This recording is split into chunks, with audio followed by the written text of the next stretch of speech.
Your smartphone is basically a leash that proves you exist. Cell tower pings, GPS traces, purchase history. Sure, that also means total surveillance, but that is not today's topic. In the forests of Vermont, there is a hole you can fall into, along with all your technological optimism. Here, on the slopes of Glastenbury Mountain, reality feels like a badly glued stage set. You turn a corner and realize there is nothing behind it but emptiness. This is not a place for a casual hike. It is a giant shredder for human lives that switched on in 1945 and apparently never got turned off. People do not come here looking for answers. They come here trying not to become part of the statistics that still make local sheriffs go gray. The creepiest trick in the history of criminal investigation happened here on December 1st, 1949. Picture it, no, better yet, just lock in the fact. A war veteran named James Tedford boards a scheduled bus, leans back, and falls asleep. 14 people are sitting around him. The bus moves nonstop along the highway, cutting through those same forests. At the final stop, the driver announces the arrival, the passengers stand up, and Tedford's seat is empty. On the seat lies an open timetable. In the overhead rack is his bag. But the man is gone. He could not have jumped out while the bus was moving. The doors were controlled, the windows were closed. 14 witnesses confirmed that he had been there just minutes earlier. This was not an abduction, and it was not an escape.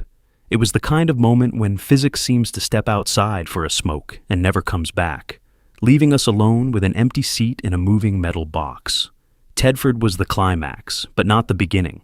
To understand how bad this really got, we have to rewind all the way back. The term Bennington Triangle itself was a marketing creation coined in the 1990s by folklorist Joseph Citro. But Glastenbury Mountain had a dark reputation long before the first white tourists disappeared here. The Algonquin people treated it as a place where four winds met and avoided the mountain entirely. In their legends, the land here was too alive, too unstable. There is even an 1892 record in which a missionary repeats the words of a tribal elder. The white man will build houses here, but the land will take them back. The stones there are wrong, and the trees remember too much.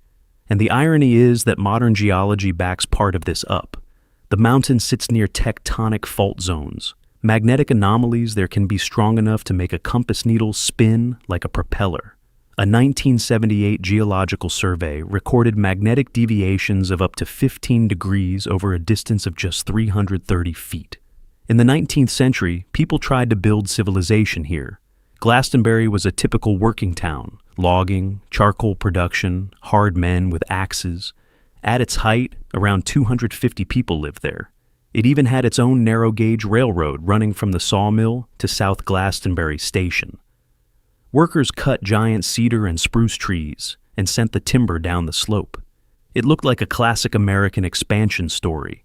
People arrived, cleared the land, built a town, and expected to get rich. But the town died, and fast. Officially, it was because the timber ran out. But if you read the diaries from that time, it becomes clear that people were also fleeing the heavy air and the constant feeling that something was watching them from every patch of brush. By the 1930s, Glastenbury had become a ghost town, slowly being digested by the forest. Houses collapsed into their own cellars. The narrow-gauge rails disappeared under moss. The cemetery turned into a cluster of leaning stones with names you could barely read. And it was right then, when human presence finally caved in on itself, that the mountain started taking its toll in people. Mitty Rivers, November 1945. Mitty Rivers was a legend in the Vermont woods. At 74, he moved better than younger men, knew every ravine, and had guided hunting groups for 40 years without a single major incident. On November 1st, he was returning to camp with 4 hunters. Typical gray day, familiar trail. Rivers was walking in front, only about 60 feet ahead, and the hunters could see his back in a brown jacket and the rifle over his shoulder. He picked up his pace a little and went over a rise in the trail to check a fork ahead. The group reached that same point 30 seconds later. Nobody was there. No crack of branches, no shout, no footsteps. 300 people, including the National Guard, spent 8 days searching every yard. They checked every mine opening and every ledge. Bloodhounds followed the trail to the point where he vanished, sat down, and began whining, refusing to go farther. The only clue was found about 980 feet away, an empty shell casing from Rivers' rifle lying in a stream. Why he fired and where the rifle itself went remained a mystery. There is no clean logic here. An experienced armed woodsman disappeared in front of his own group. A wild animal would have left signs of struggle or blood. A heart attack would have left a body. But the mountain seemed to erase Rivers physically. His wife spent decades paying psychics, yet never even got insurance money because in those years, you could not officially declare Rivers dead without a body. In old photographs, he still squints into the camera, gripping the same Winchester that disappeared with him. Paula Weldon. On December 1st, 1946, the disappearance log gained another name, Paula Weldon. She was an 18-year-old sophomore at Bennington College, and she headed out onto Vermont's Long Trail, a popular route she was not unfamiliar with. Paula was known as bright and lively. She acted in theater, sang in the choir, and planned to make it to Broadway after graduation. As she left campus, she tossed off one last line to her roommate, "I need to clear my head before exams." That became the last documented thing she ever said. She was wearing a brand new bright red parka, a gift from her father, and in a winter forest, it worked like a signal flare, visible from hundreds of yards away. That is why witnesses remembered her so clearly. At 2 in the afternoon, an older couple passed her and noted that she seemed cheerful and was humming to herself. The last person to see Paula was an experienced guide named Ernest Whitman at 3:20 p.m. He warned her that darkness came early in December. Paula laughed, kept walking confidently, and disappeared behind a rocky outcrop. The strange part began only 15 minutes later. 3 students came down the same trail in the opposite direction and saw nobody at all. That stretch of trail was squeezed between a steep rock face and a sharp drop-off, leaving almost no room to step aside or vanish unnoticed. Despite a massive search involving the National Guard, aircraft, and the FBI, searchers did not find so much as a single red thread. Bloodhounds followed her scent from the last sighting point. Then the trail stopped abruptly after about 650 feet, as if Paula had simply dissolved into the air while walking. Her father, a prominent New York architect named William Weldon, spent a fortune on private investigators and even psychics who pointed to underground chambers near water. But every mine and shaft in the area was checked and nothing turned up. The failure was such an embarrassment for local authorities that the governor of Vermont was forced to create the Vermont State Police as an emergency response. An entire law enforcement agency was born in reaction to one unexplained disappearance. William Weldon searched for his daughter until his death in 1966, even leaving a substantial reward in his will for any information about Paula. But the money remained untouched in the bank. Paul Jepson. On October 24, 1950, the horror collection of the Bennington Triangle gained the case of 8-year-old Paul Jepson. He was an ordinary farm boy who dreamed of becoming a veterinarian. He vanished right out of a Ford pickup truck, while his mother, Lucy, stepped away for only 5 minutes to feed the pigs. The truck was in plain view, but when she came back, the only thing on the seat was a Superman comic book lying open in the middle, and the door was slightly ajar. A farmer named George Long, who had been watching the area from the barn window, later told police that the whole place had been dead quiet. If the child had screamed, he would have heard it. The search began immediately, drawing hundreds of volunteers and some of the best tracking dogs from Boston. The dogs picked up Paul's scent from the truck and led handlers across a field toward Route 67, the road leading toward Glastenbury Mountain. Handler Robert Sinclair later said the dogs were moving so confidently and so fast that the team could barely keep up. Then, right in the middle of the pavement, the dogs broke. They started whining, flattening their ears, and backing away. One shepherd reportedly just lay down in the road, trembling. The trail ended in the center of the highway, and there were no skid marks, no oil spots, nothing suggesting a vehicle had stopped suddenly to snatch him. Later, Paul's father, Victor Jepson, mentioned a detail that gave investigators chills. 2 weeks before the disappearance, Paul had kept asking whether his parents could hear the call from the mountain. He would point toward the summit of Glastenbury and insist that something there was calling him because it was beautiful. 3 weeks of searching with divers and long volunteer lines combing through the woods arm in arm, produced nothing. Paul's blue jacket and red sneakers vanished without a trace. The tragedy destroyed the family. Lucy eventually ended her days in a psychiatric hospital, and Victor never locked the front door at night again, still hoping his son might somehow come home. Frida Langer. On October 28, 1950, the case of Frida Langer turned the Bennington Triangle from a local horror story into a national phenomenon. Frida was a 53-year-old nurse, used to stress and familiar with these woods since childhood. She was walking with her cousin Herbert near the Somerset Reservoir.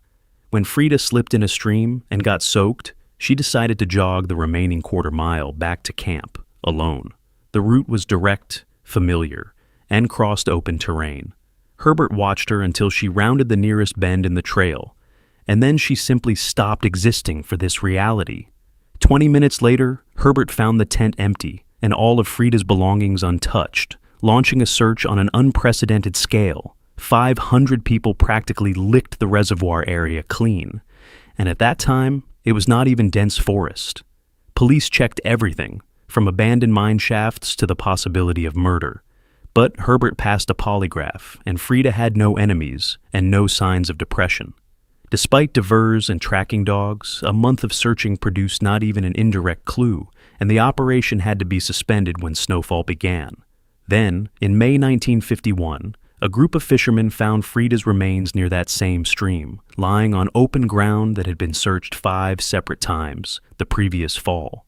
The county's chief pathologist recorded a deeply unsettling fact. The condition of the tissues did not match 7 months outdoors. Given Vermont winters, temperatures dropping below zero, and an abundance of scavenging animals, the body should have been little more than a skeleton. Instead, it looked as though death had happened much more recently.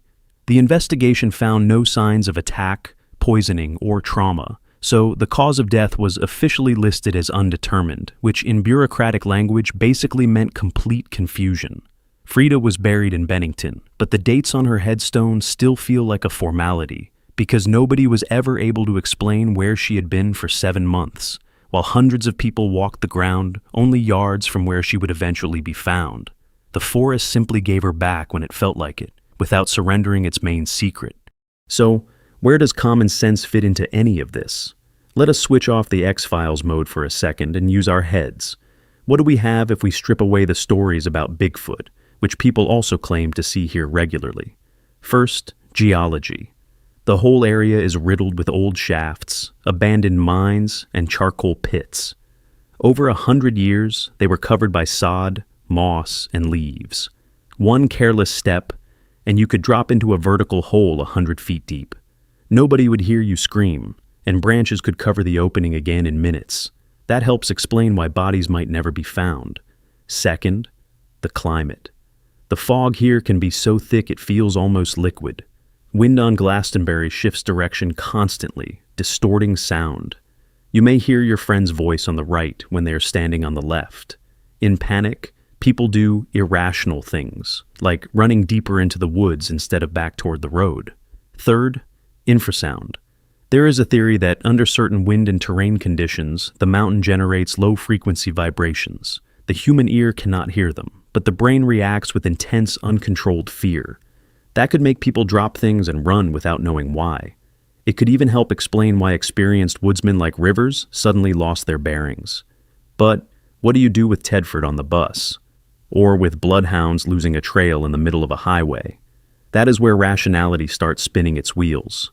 Sure, you can try arguing that Tedford was some genius con artist who staged his own disappearance to start a new life. But then why leave the bag and the timetable? And how do you leave a moving bus without anyone seeing you do it?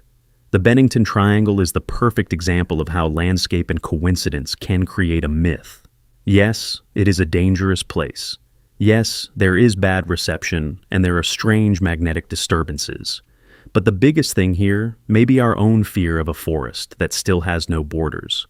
We are used to a world where everything is mapped and digitized, but Glastenbury is an offline zone where nature still behaves like an aggressive owner. Today, popular hiking routes run through the area. People take selfies near abandoned shafts and laugh about legends of portals, but locals still give the same advice. If you are going up Glastenbury, do not wear red, do not go alone, and for the love of God, do not fall asleep on a bus passing through those woods, because the mountain is still there, and it still knows how to stay silent so loudly that the silence itself makes you want to run without looking back. And if you decide to test yourself there anyway, bring not just a GPS, but common sense too. Although, judging by what happened on the slopes of Glastonbury, both of those things have a way of becoming useless.